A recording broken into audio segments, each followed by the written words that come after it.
Hey, what's going on, everybody? It's Mike636 here with a how-to for an M4 GP19 slip-on exhaust.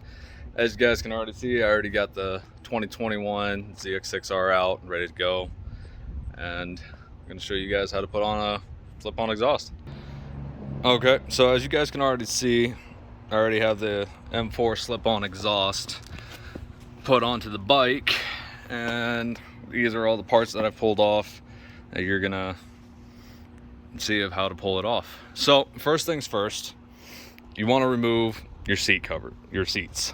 So with your key, you're gonna go right up underneath here, twist that, and you're gonna have to end up popping this off because there's a little notch right there that the seat goes into, so you're gonna have to use two hands trying to pull that up. You want to find a safe spot to put it that's not going to scratch your paint. Me being this stuff's right here, it's not going to fall off. And then to get to the back, underneath the back seat where your servo motor is going to be, as you guys can see, mine's already removed. I've already removed it and put on a servo buddy. Right here is a little tab. You want to pull on that, and that's going to disengage the latch on the rear seat, and all you're gonna have to do is just pull and lift up, and it should fall right out. You're gonna have your servo motor right here, and I'll explain how to get that off here shortly. So as you can see, I've already pulled my servo motor off.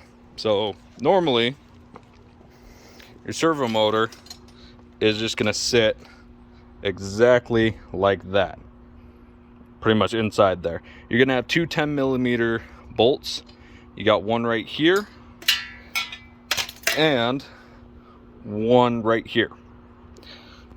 All you're gonna do is take a 10mm socket, undo this bolt specifically, and then the bolt right here where your servo motor is gonna be. Also, what you would like to do if you want more room is this little tab right here. You just want to kind of push this latch back, and there you go. So that undoes that, and that allows you to undo everything. When you pull this cover back, you're gonna find two connection pieces, these two right here specifically. You want to disconnect those because those are for your servo motor. You won't need them at all. Okay, so once you disconnect that, some videos you'll see people talk about needing let me see if I can get the light better. You'll need a anti-tamper torque bit.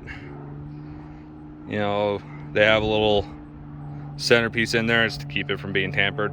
Some videos you'll see people talk about that, and that's how you disconnect the cable from the top part. I'm going to show you guys how I did it because I didn't have one of these. So once you disconnect the servo, you're going to want to remove this screw, specifically what I did, this screw, this push tab, and all you have to do is just take a little Phillips screwdriver, push that in, it'll pop right out. I took out this push pin and this bolt right here. That's all you got to take off for the plastics, at least for me. That's all I did. So to remove my servo, what I did is I went down to the bottom of this, and this down here is where these two cables will sit. You have the two cables end up sitting like right there. That's how they do it, and it'll be connected up to here. So what I did is I think this was a 10mm. You can play around with that. I loosened that up, and then I took a set of pliers, and as you can see on these right here, they got little screws and they're threaded in. They don't take a whole lot of effort to unscrew these, so I unscrewed both of them and then just kind of wiggled it around until these two got disconnected. And the way you feed this stuff through Let me see if I can get a better angle on this. So I don't know if y'all can see that, but down here is where these wires will go into. They go underneath these loops. And they'll go in, they'll come out here. You'll definitely see them, and then they'll just easily kind of come out under here and connect down to where this is down here. So once you disconnect it from here, you're gonna have to go back up. That's why you remove these two plastics, kind of give yourself some more room. I'm gonna end up feeding these cables out. It may take a lot of back and forth going from up here pulling to down here adjusting, because if you can see this, where is it? Yeah, there it is. If you can see that, you got to feed them through that. You can feed them through that, or you can, it's opened at the bottom, so if you can get them pushed out underneath, they'll be able to slide out real easy. But like I said, so you're gonna end up fishing them through here, and your servo motor is gonna be right here, so this is all loose. And down here there's gonna be an opening that you can start pulling these wires through. Once you get all the wires up to here, everything's a breeze. You just start feeding it through and pulling the whole thing out with the servo motor. Then you're left with a servo motor that looks like this. You know, I'm saving mine because, well, I don't know what reason I'm saving it for, but we're saving it. So now that you got the servo motor disconnected, goes on to taking off the exhaust. So the exhaust is fairly easy to take off. You got heat shields that are on each of these components. So what I did first, I took off the heat shields. This one has two bolts positioned here and there specifically. So once you disconnect or remove these, the heat shield pops off coming this way. As you can see, it's got a little notch right there. That's a notch, so you can pop that off completely. This is still gonna be hooked up to here on this bolt. We'll worry about that later.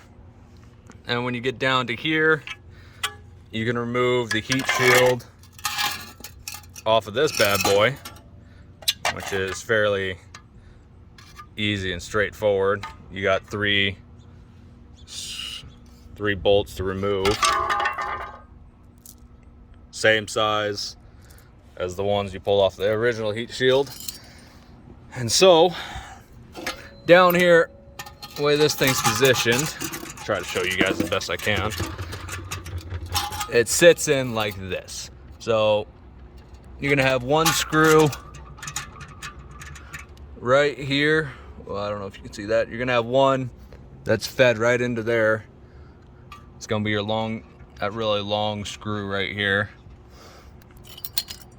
You're gonna have this clamp that's right here.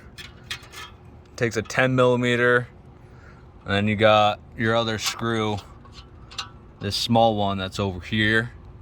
And also, to show you, you got another one of these clamps right there. So what you want to do is disconnect all that, loosen that stuff up, and then once that's all loose, what you're going to do is you're going to take this clamp off first. Just completely unscrew it. There's a bolt welded to the back of this. Completely undo it, unscrew it, open it up, take it off, whatever. And then you're going to go to here. You're going to undo this screw. And once that's undone, this is ready to go. This entire exhaust is ready to pull off. All you gotta do is pull it off, slide it out, and set it off to the side. And trust me, you're gonna feel how heavy this thing is. This is ridiculous how much weight that adds to it that should not be there. So once that's complete, this is all that's left. So once you got these bolts all loosened up, you can go to this clamp back here. This one right here takes a 10mm, I'm pretty sure. You're gonna unloosen that. Don't take it off, just loosen it up to where you can slide this out. Now, tricky thing is it's gonna be hitting your back tire, So you're gonna have to do a lot of wiggling and finesse work to pull it out. And you know, it shouldn't be too difficult, but it is gonna take some time to pull out. So once all these are removed, you're gonna have your M4 kit. So M4 does provide instructions, all the tools, and well, not all the tools, but all the parts and pieces that you'll need. So you're gonna get your slip-on exhaust. Back here, there's a little bracket, as you guys can see right here. This bracket comes with the M4. It also supplies you with three different bolts, this one and these two. And that's all that's gonna come in it.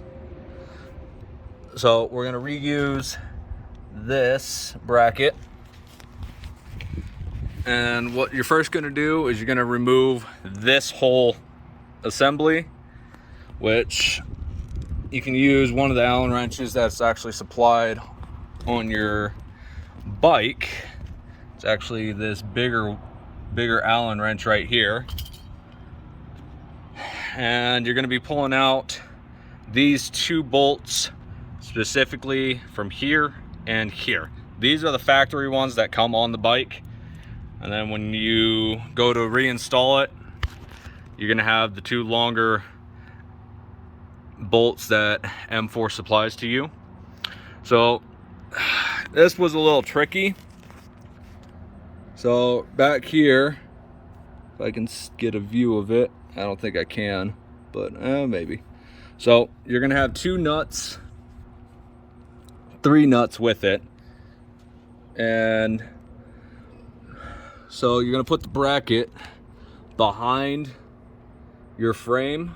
So this is the actual right pedal, everything for the right pedal and your rear brake cylinder. The frame, or the bracket that M4 supplies to you, is back here. So as you can see, I got the right pedal, the frame, and then the bracket is back there. I don't know if you guys can see that, but so basically you want to set up the bracket back there, and then you want to feed the bolts, the longer bolts, into where you pulled out the old ones. And you want to try to get your fingers back there. If someone's got small hands, they'd probably be a great help for you. And you want to try to get those nuts on. And if you got a long open end wrench, it actually would be beneficial, really beneficial for you. Just slip that on back there, and then you got something to hold on to while you tighten this down. I used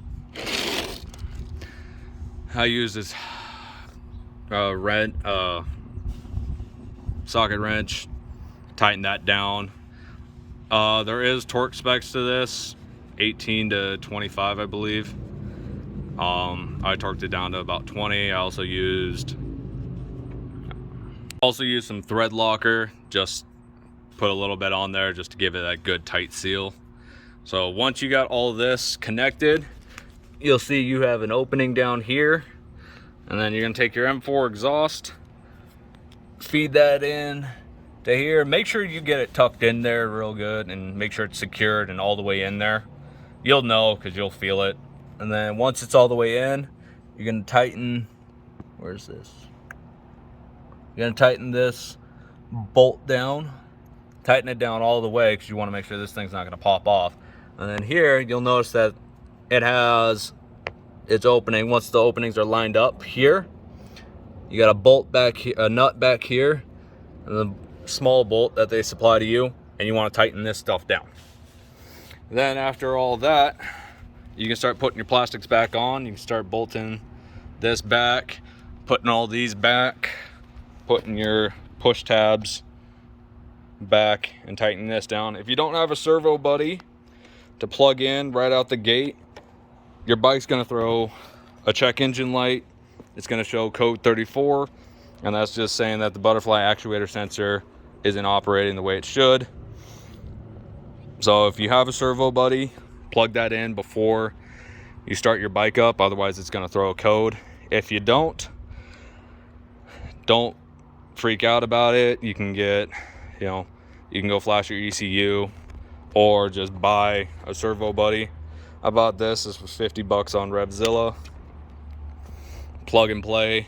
You know, it took a few cycles for it to get rid of the code, but once the code's gone, you don't need to worry about it.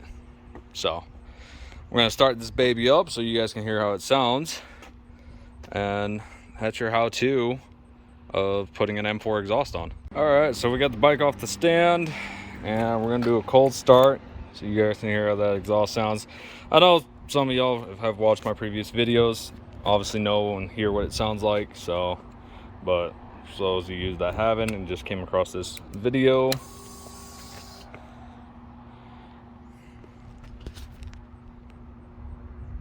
let me get over here real quick.